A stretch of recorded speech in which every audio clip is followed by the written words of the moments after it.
उनकी यात्रा तो संविधान के खिलाफ है। क्या नरेंद्र मोदी को इजाजत है कि वो संविधान के खिलाफ बात कर सकें, क्योंकि उन्होंने संविधान के ऊपर शपथ ली?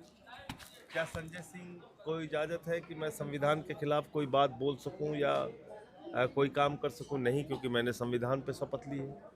क्या योगी आदित्यनाथ को इजाजत है कि वो संविधान के खिलाफ बात कर सके, या अमित शाह को इजाजत है? लेकिन वो तो संविधान के खिलाफ बोल रहा है। भारत का संविधान क्या कहता है? भारत एक धर्मनिरपेक्ष राष्ट्र है। तो ये हमारी आत्मा है, संविधान की जो मूल आत्मा है उसमें लिखा हुआ है कि भारत एक धर्मनिरपेक्ष राष्ट्र है। उसके अलावा कोई कैसे बात कर सकता है?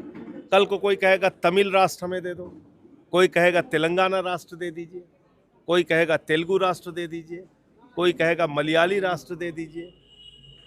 मैं कहूँगा सुल्तानपुर को एक राष्ट्र बना दो, मैं वहाँ का राष्ट्रपति बन जाऊँगा, आप लोगों को भी मंत्री बना दूंगा वहाँ। ऐसे थोड़ी देश चलेगा। कल कोई कहेगा अमेठी को एक राष्ट्र घोषित करो, कोई कहेगा प्रतापगढ़ को एक राष्ट्र घोषित करो। अरे भैया, ये 144 करोड़ लोगों का देश है।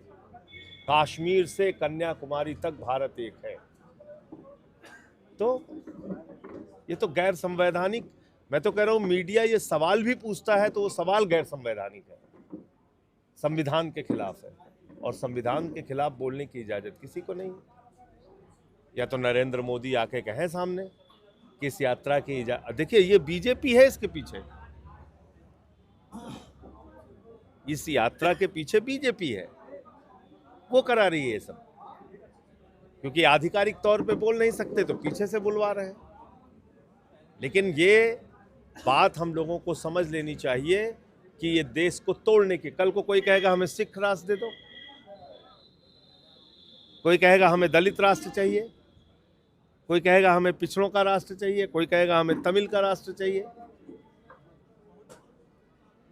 इसलिए ये तो मतलब ये तो देश को तोड़ने का काम है, और हमारी यात्रा जो है वो भाईचारे की यात्रा है, वो राष्ट्र को, देश को जोड़ने की यात्रा है।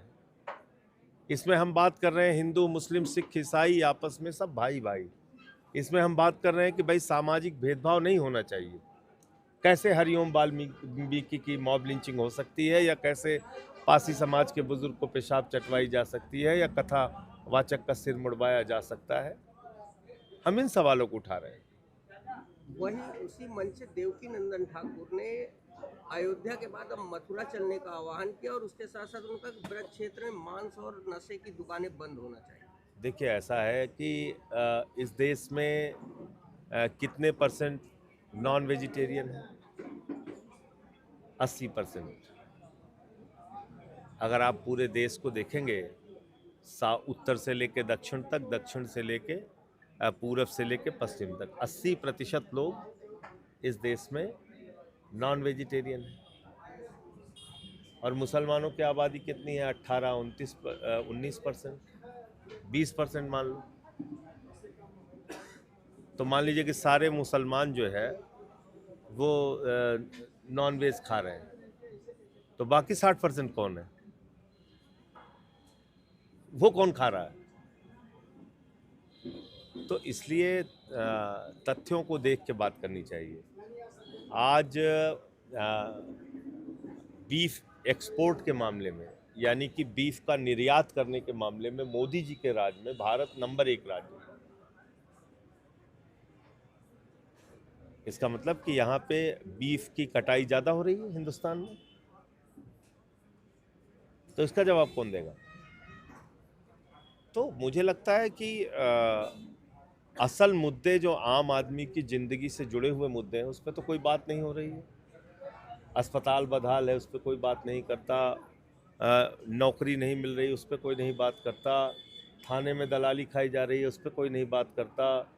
तहसील में रिश्वत ली जा रही है, उस पर कोई बात नहीं करता। किसान को फसल का दाम नहीं मिल रहा, खाद की बोरी नहीं मिल रही, उस पर कोई बात नहीं करता। बुनकर का धंधा बंद हो रहा है, रेडी पटरी वालों की दुकान पे बुलडोजर चलाया जा रहा है, उस पर कोई बात नहीं करता।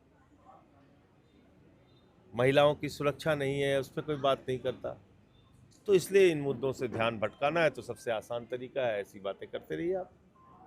भाजपा सरकार में देश की सीमाएं व आंतरिक सुरक्षा सुरक्षित लग रही है। कहाँ सुरक्षित है? अभी जो लाल किले पे हुआ वो जैसे मोहम्मद का हाथ आ रहा है उसमें। वो तो पाकिस्तान का आतंकी संगठन है। पहलगाम में जो हुआ, पुलवामा में जो हुआ, उड़ी में जो हुआ, कहाँ सुरक्षित है? तो एक फेल सरकार है जो देश में चल रही है। प्रधानमंत्री जी मंच से कह रहे हैं कि स्वदेशी अपनाओ और एक संगठन उसके प्रचार में जुटा हुआ है। तो जब वो कह रहे थे तो चश्मा कहाँ के पहने थे वो, और घड़ी कहाँ के लगाए थे, और पेन कहाँ के इस्तेमाल कर रहे थे, फोन कहाँ का था उनके जेब में, और किस गाड़ी से चल रहे थे और किसके हेलीकॉप्टर से उतरे थे?